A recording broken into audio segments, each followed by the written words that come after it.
Good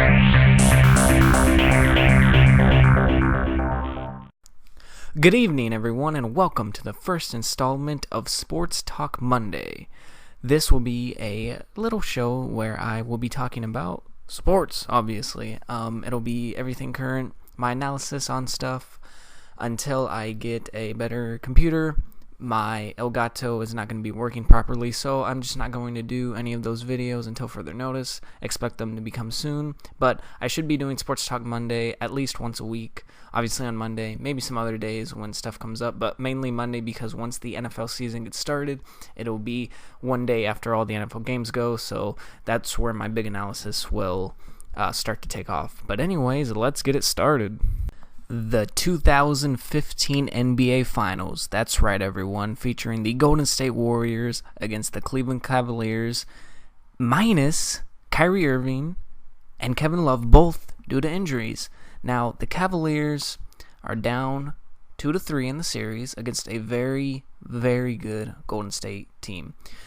Golden State, of course, has the MVP Steph Curry. Klay Thompson makes up the Splash Brothers. They have Draymond Green, Harrison Barnes, Andrew Bogut, Andre Iguodala, David Lee, Sean Livingston, and just their bench has so much depth to it. It is crazy. Then you look at Cleveland, LeBron James. Really, he's the only guy who has been doing consistent work for them. J.R. Smith and Amon Shumpert occasionally have games where they hit down shots and help out LeBron, and Matthew Dellavedova will have games where he can lock down Steph. Really, he only had games 2 and 3 where he was able to really lock down Steph. Other than that, LeBron isn't having a lot of help around him, and he is averaging a triple-double, or near a triple-double. He just had a triple-double the other night where he scored 40 points as well. The only people to really do that before LeBron was Jerry West, which is amazing. LeBron is carrying the team. His back's got to hurt from putting them on there. I'm not sure if they can come back from this deficit, but never count out a team that has LeBron James on them, because he always explodes in Game 6, and if you get him to Game 7, it's going to be tough for him to lose. Let's go to the other side of the ball and talk about the Warriors, because they deserve so much credit. Best team in the NBA and in recent years at the three-point shot, both accuracy, attempts per game, field goals made, and that all goes on Steph Curry and Klay Thompson. You also add in Draymond Green, Iguodala, Livingston. They can also knock down those shots. Just an amazing team that they have. Steve Kerr doing a great job in his first year, takes them to the finals. Right now they have the upper hand in winning it, which is crazy. And Oracle Arena, one of the best atmospheres in all of sports. Just amazing to think that the Golden State Warriors, a few years ago, were just kind of out of the picture. Nobody really considered them anything much, really, even with Steph Curry, as he was starting to build up his reputation in the NBA. Now they have the MVP. They have the upper hand against LeBron James. Anything can happen right now, but it looks like the Warriors have control of this series. We'll see what happens, but I'm just very glad that this final series was so great, so entertaining, even if it does only go to 6 games. Hopefully it goes to 7, but if it ends in 6, a lot of entertainment was provided for us, a lot of great basketball, and I really appreciate that. The 2015 Stanley Cup Finals have officially ended after an amazing NHL playoffs. Congratulations to the Chicago Blackhawks on beating the Tampa Bay Lightning in 6 games. First of all, this series was very great. It reminded me a lot of the Golden State Cavaliers, and it was very back and forth, very even until a team finally pulled away. Michael Wilbon, whose opinion in hockey I respect a lot, called this. When the Lightning were up 2-1, he said whoever wins Game 4 is going to win this series. Chicago wins Game 4. Chicago goes on and wins 2 games right after that. So just great series, great playoffs. My pick before the playoffs had started was the Washington Capitals. It's hard to go against a guy like Alexander Ovechkin. Didn't really perform that well in the playoffs, even though there were a few series that went to 7 games, including the Rangers and the Lightning, which was just amazing, great hockey. Great for the sport. This playoffs was great for the sport, so was the Stanley Cup Finals. Congrats to the Blackhawks. This is definitely my favorite time of the season in Major League Baseball. We are in the full swing of things, getting close to the AllStar Game, and this year has been exciting for the most part. I mean, you have a great matchup between two very young stars, Bryce Harper and Chris Bryant. They've actually gone head-to-head a few times this season, and I mean, Harper's having the better season, but Chris Bryant, he is the rookie, even if he is a little bit older than Harper.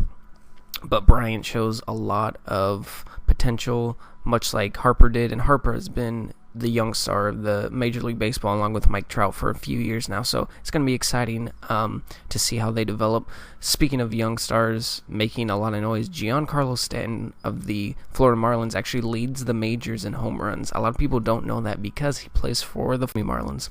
He is one of the power hitters in baseball, and he just doesn't get a lot of talk around him because he does play down in Miami.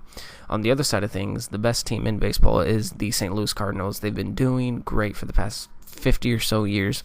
It's going to be great to see how they are going to be able to deal with all the injuries that they've had. They've put 4 different very big guys, big names for them on the DL, the 15-day DL recently. So we'll see how it goes down. On the other, also, the Kansas City Royals, they have 8 All-Stars right now in voting. If All-Star voting were to end right now, they would have 8 All-Stars, and then the 9th would be Mike Trout from the Angels. That's just incredible. So right now, my World Series prediction is going to be the Kansas City Royals against the St. Louis Cardinals. I cannot wait to see how it turns out.